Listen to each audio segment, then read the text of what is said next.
పదా.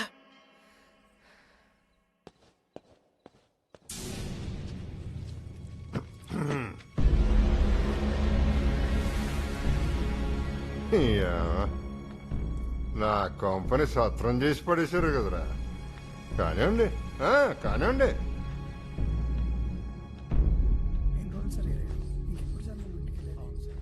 హలో, బచ్చన్ గారిని కలవాలి. మీరెవరు? పర్మిషన్ లేకుండా జిక్కి వచ్చిందని చెప్పండి. అసలు ఏ పని మీద వచ్చారు? బచ్చన్ గారికి కాబోయే భార్యని. సార్ లోపల ఉన్నారు మేడం, ఒక్క నిమిషం.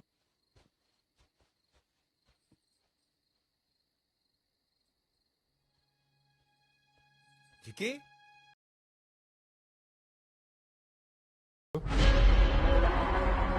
నేను అంకుల్ మీ దగ్గర పనిచేసిన పాండే కూతుర్ని. ఎల్లుండి బచ్చన్తో నా పెళ్ళి. ఈరోజు గర్వా చౌతాని చూడ్డా. పర్లేదని అమ్మా, ఇది నీ ఇల్లు. ఎప్పుడు కావంటే అప్పుడు రావచ్చు, ఎప్పుడు